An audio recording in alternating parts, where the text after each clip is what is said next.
নমস্কার বন্ধুরা, নতুন রান্নাঘর থেকে সবাইকে স্বাগত।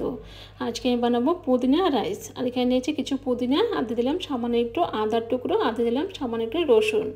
আর দেখুন বন্ধুরা, ওটাকে কিন্তু একটা পেস্ট বানিয়ে নিয়েছি।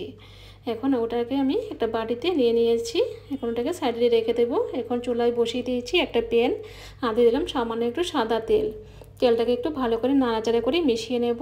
এখন দিয়ে দেবো, এখানে আছে উড়দ ডাল, আর আছে তুয়ার ডাল, আর আছে সর্ষে, আর দিয়ে দিলাম একটা শুকনো লঙ্কা ভেঙে। এখন এগুলোকে একটু হালকা করে একটু ভেজে নেব। তো বন্ধুরা, এরকমভাবে কিন্তু আপনারা পুদিনার রাইসটা বানিয়ে কিন্তু বাচ্চাদের টিফিনেও কিন্তু দিতে পারেন, খুবই সুস্বাদু হয়। তো দেখুন বন্ধুরা, এগুলো কিন্তু একটু ভেজে নিয়ে এসেছি। এখন দিয়ে দেবো টমেটোগুলো করে ছোটো ছোটো করে কুচিয়ে নিয়েছি। এখন দিলাম সামান্য একটু লবণ।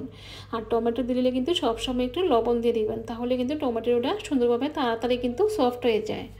তো দেখুন বন্ধুরা, এগুলো কিন্তু নাড়াচাড়া করে এগুলোকে সফট বানিয়ে নিয়েছি, একদম কিন্তু নরম হয়ে গেছে। এখন দিলাম কিছু কাঁচা লঙ্কা কুচি। এখন এগুলোকে একটু হালকা করে ভেজে নেব।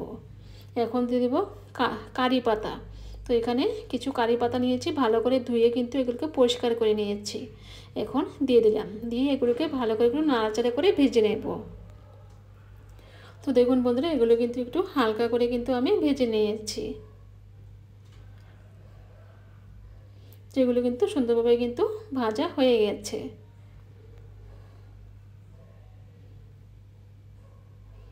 এখন যে পুদিনা পাতা আর আদা আর রসুন একটা পেস্ট বানিয়ে রেখেছিলাম, ওটাকেও দিয়ে দিলাম, দিয়ে ভালো করে ওটাকে কষিয়ে নেব।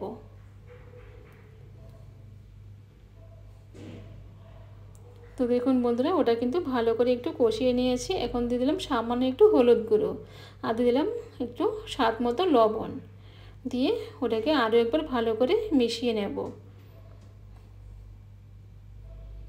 তো দেখুন বন্ধুরা, ওটাকে কিন্তু ভালো করে একটু মিশিয়ে সুন্দরভাবে কিন্তু ওটাকে কষিয়ে নিয়েছি। আর ওটা কিন্তু একদম শুকনো শুকনো হয়ে গেছে। এখন দিয়ে দেবো ভাত, রান্না করা ভাত দিয়ে দিলাম 1 বাটি। এখন ভাতটাকে ভালো করে মিশিয়ে নেব। আর ভাত কিন্তু একদম টাটকা ভাত বন্ধুরা, এইমাত্র কিন্তু আমি রান্না করে কিন্তু ভাতটাকে ঠান্ডা করে নিয়েছি।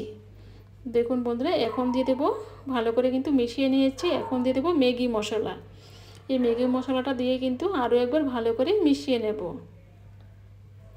এই ম্যাগি মশলাটা দেওয়ার কারণে কিন্তু আর পুদিনা পাতার পেস্টটা দুটোতেই কিন্তু ওটার টেস্টটা অনেকটাই বেড়ে যায়, এতটাই টেস্টি হয় বন্ধুরা। তো এইভাবে কিন্তু একবার বানিয়ে দেখবেন। দেখুন বন্ধুরা, কত সুন্দর হয়েছে, আর একদম ঝরঝরে কিন্তু হয়েছে। তো ওটা কিন্তু হয়ে গেছে। এখন নামিয়ে একটা প্লেটে রেখে দেবো।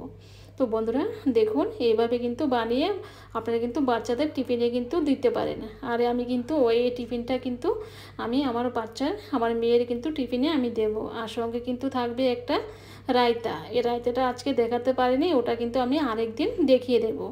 তো দেখুন বন্ধুরা, কত সুন্দর হয়েছে। তো বন্ধুরা, আজকে এ পর্যন্তই। আবার দেখা হবে অন্য কোনো রেসিপিতে। নমস্কার।